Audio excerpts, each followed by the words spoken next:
Doctor ortho Ayurvedic oil और capsule, अब दर्द भी घुटने टेकेगा। सूरजपुर कांग्रेस में अंदरूनी कलह, ब्लॉक अध्यक्ष को लेकर जिलाध्यक्ष शशि सिंह का विरोध, दीपक बैच को पत्र लिखकर बदलने की मांग की।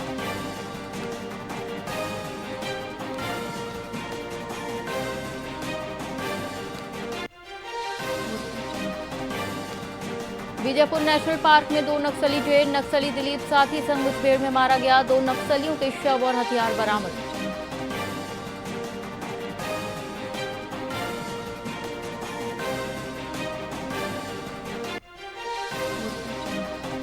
छत्तीसगढ़ में 6 पैसेंजर ट्रेनें 2 दिन कैंसिल, बिलासपुर, रायगढ़ और कोरबा जाने वाले यात्री परेशान होंगे, 19 जनवरी तक नहीं चलेंगी गाड़ियां।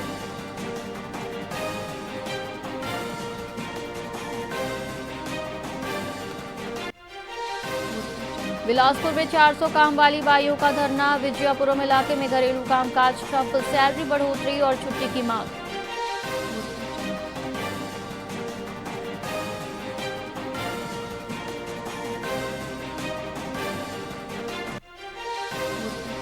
धमतरी में धर्मांतरित शव गांव में दफनाने से रोका गया, विरोध के बाद कब्रिस्तान ले गए, पुलिस की मौजूदगी में अंतिम संस्कार।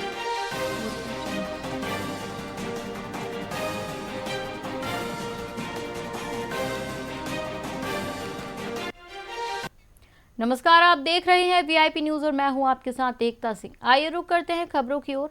भारतीय जनता पार्टी ने अपने नए राष्ट्रीय अध्यक्ष के चुनाव की अधिसूचना जारी कर दी है, जिसे संगठन पर्व का नाम दिया गया है। वर्तमान कार्यकारी अध्यक्ष नितिन नबीन को लेकर राजनीतिक गलियारों में हलचल तेज है और माना जा रहा है कि 20 जनवरी को उनके नाम पर आधिकारिक मुहर लग सकती है। 19 जनवरी को नामांकन और 20 जनवरी को चुनाव की प्रक्रिया पूरी होते ही भाजपा को अपना नया युवा नेतृत्व मिल जाएगा। देखिए, हमारा तो सौभाग्य है छत्तीसगढ़ के लिए कि हमारे प्रभारी रहे हैं और अभी भी हैं, और जब घर का किसी व्यक्ति को कोई बड़ा सम्मान मिलता है तो एक मन में उत्साह जो है वो 2 गुना हो जाता है। और हम लोग तो बड़े सौभाग्यशाली हैं कि हमारे इतने दिन तक 2 टर्म सह प्रभारी और प्रभारी के रूप में रहे और उनके नेतृत्व में भारतीय जनता पार्टी ने चुनाव लड़ा, हमने बड़ी मेजॉरिटी के साथ सरकार बनाई। रायपुर में मंत्री श्याम बिहारी जायसवाल ने नितिन नबीन को राष्ट्रीय अध्यक्ष बनाए जाने पर खुशी जताई और इसे संगठन के लिए गौरव बताया। निजी मेडिकल कॉलेजों में डोनेशन पर रोक और शिकायत आने पर सख्त कार्रवाई की बात कही। कांग्रेस पर निशाना साधते हुए उन्होंने कहा कि बीजेपी आम जनता की पार्टी है, जबकि कांग्रेस परिवारवाद वाली है। मंत्री ने संगठन, शिक्षा और राजनीति से जुड़े अहम मुद्दों पर अपने विचार रखे। देखिए, भारतीय जनता पार्टी और कांग्रेस में बेसिक यही फर्क है कि भारतीय जनता पार्टी आम जनता की पार्टी है और कांग्रेस पार्टी खास लोगों की पार्टी है। उनमें खास लोग के ही परिवार आगे बढ़ते हैं और भारतीय जनता पार्टी में आम लोग भी वहाँ पहुँचते हैं। इसका पूरे देश में उदाहरण है। तो ये भारतीय जनता पार्टी है और कांग्रेस में खास लोगों की एक पार्टी है, उसमें परिवारवाद, वंशवाद के बिना वो पार्टी बढ़ नहीं सकती। देखिए, सरकार पूरी तरह से फाउंडेशन लगाई है। हमारे पास कोई भी एक भी शिकायत ऐसा नहीं है कि जिनको फीस के अलावा अलग से डोनेशन लिया गया हो। अब देखिए, वो अंदर से देने वाला चुपचाप दे रहा है, लेने वाला ले रहा है, हमारे सामने कोई बात आएगा ही नहीं, तब तक हम उस पर कार्रवाई कैसे करें। कोई भी यदि व्यक्ति अगर हमारे पास शिकायत करेगा तो निश्चित रूप से मैं आप लोग सामने विश्वास दिलाता हूं कि हम निश्चित रूप से जांच करेंगे और कड़ी कार्रवाई भी उसमें करेंगे एज पर रूल। राजधानी रायपुर में जल्द ही श्री राम बाबा के जयकारों से गुंजायमान होने वाली है। श्री राम जानकी प्राण प्रतिष्ठा वार्षिक महोत्सव के उपलक्ष्य में श्री हनुमान मंदिर ट्रस्ट गुढ़ियारी द्वारा एक भव्य श्री श्याम महोत्सव का आयोजन किया जा रहा है।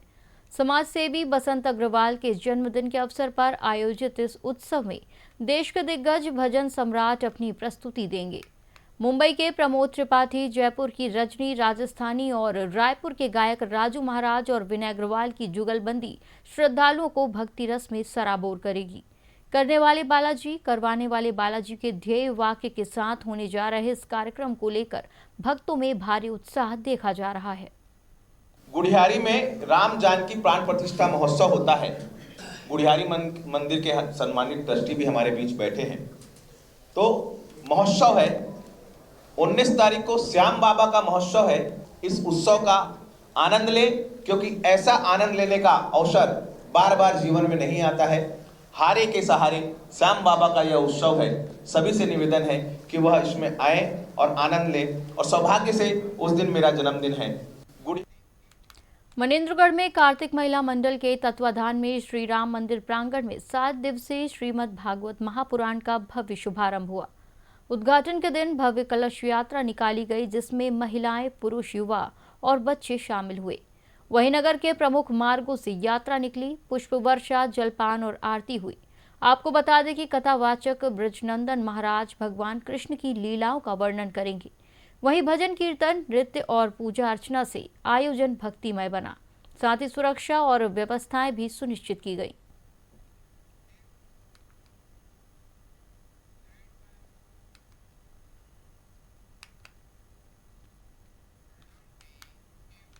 गौरेला, पेंड्रा, मरवाही जिले में विपणन विभाग की लापरवाही से 20,000 क्विंटल धान खराब हो गया, जिससे 6 करोड़ रुपए का अनुमानित नुकसान हुआ है।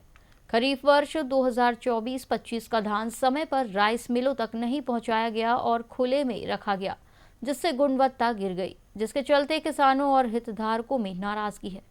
वहीं जिला विपणन अधिकारी ने डिलीवरी ऑर्डर कटने की बात कही, जबकि विशेषज्ञ उच्च स्तरीय जांच और दोषी अधिकारियों पर कार्रवाई की मांग कर रहे हैं। करीब 20,000 कुंटल धान है, जिसका डीओ 16,000 का जारी हो चुका है।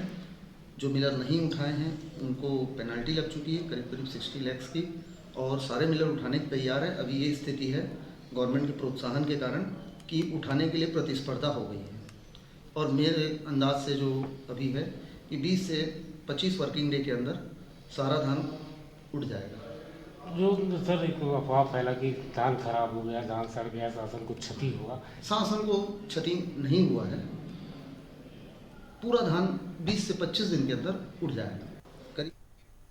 बेमेतरा जिले में धान खरीदी केंद्रों पर सुस्त परिवहन व्यवस्था अब किसानों के लिए मुसीबत बन गई है। धान का समय पर उठाव न होने से केंद्रों में भंडारण की जगह खत्म हो गई है, जिससे हजारों क्विंटल धान खुले आसमान के नीचे खराब होने की कगार पर है। स्थिति ये है कि अब तक जिले के करीब 30% किसान अपना धान नहीं बेच पाए और टोकन के लिए भटक रहे हैं। अगर प्रशासन ने जल्द ही परिवहन की गति नहीं बढ़ाई तो बड़ी संख्या में किसान अपनी फसल बेचने से वंचित रह सकते हैं। यहाँ धान रखे जगह नहीं हो रहा है, वाहन आ नहीं रहा है। एक किसान आता है, एक किसान जाता है, ट्रैक्टर लगता है, रेम लग जाता है सुबह जुगार। जगह समस्या के कारण धान खरीदी नहीं हुआ थे। जगह समस्या खरीदी हो नहीं रहा है। हमारे यहाँ लक्ष्य 50,000 कुंटल के हैं। अभी हम लोग खरीदी 33,000 कुंटल कर चुके हैं और उठाव बहुत धीमी है। हम लोग को खरीदी बंद करनी पड़ सकती है आगामी खरीदी में। ये अपने यहाँ अभी तक टोटल 57,700 कुंटल खरीदी हुआ है, उसमें 23,900 कुंटल मात्र का परिवहन हो पाया है। लक्ष्य कितना था और कितना अभी तक खरीदी बाकी है? लक्ष्य तो 89,000 लगभग कुंटल का है, जिसमें अभी जो है हम लोग 57,700 खरीदे हैं और समिति में अभी स्टॉक है 33,000 कुंटल से ऊपर है। अगर यही इसी तरह से उठाव नहीं हुआ तो आगे जाकर के परेशानी हो सकती है आप लोगों को। परेशानी तो अभी से चालू हो गया है। अब अभी सुनने में आया है कि धान जो परिवहन है अभी बंद होगा। यहाँ दुर्ग के रिसाली नगर निगम में सफाई ठेका खत्म होने पर जमकर बवाल हुआ। सैकड़ों सफाई कर्मचारी अपनी रोजी रोटी की गुहार लेकर महापौर शशि सिन्हा के निवास पहुंच गए। दरअसल 15 जनवरी को ठेका खत्म होने के बाद लिखित आदेश न मिलने से असमंजस फैल गया था। महापौर ने अधिकारियों की लापरवाही पर नाराजगी जताई और मौके पर ही टेंडर को 2 महीने के लिए बढ़ाने का निर्णय लिया। देखिए, विषय बहुत सादा और सिंपल है। मेरी कंपनी को काम पिछले वर्ष मिला 16 जनवरी 2025 से 15 जनवरी 2026 तक हमारी निविदा थी।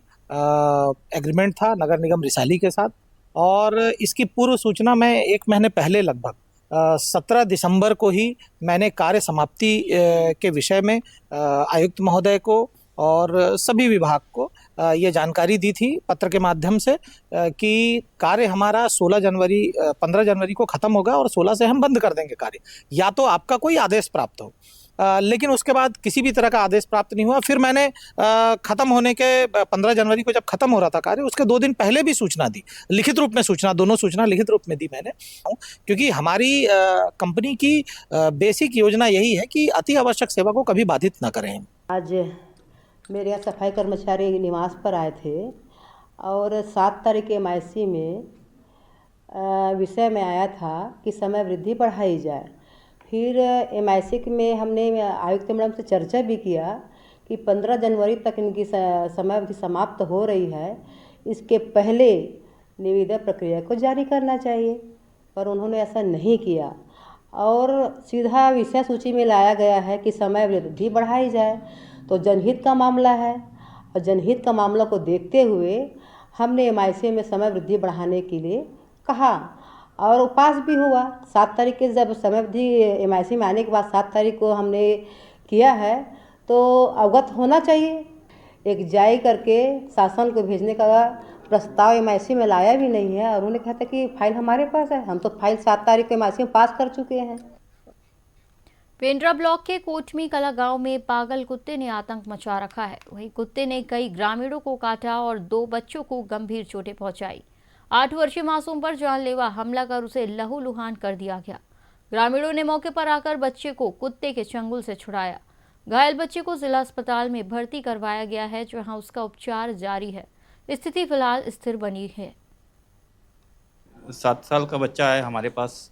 सुबह लगभग 8:30-9 बजे सुबह घर के पास 7 बजे एक कुत्ता काटा है, बोले गली वाला कुत्ता।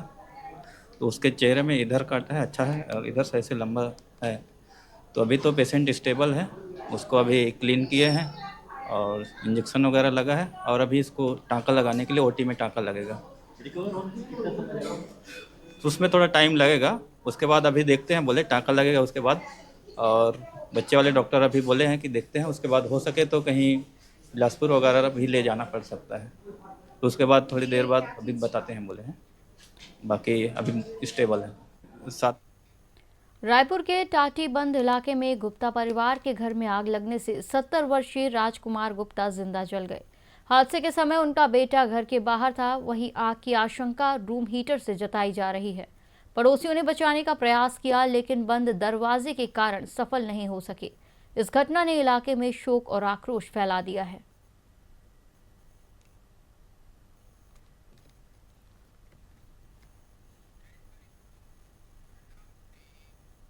इस बुलेटिन में फिलहाल इतना ही। देश और विदेश से जुड़ी तमाम खबरों के लिए देखते रहिए VIP न्यूज़। नमस्कार।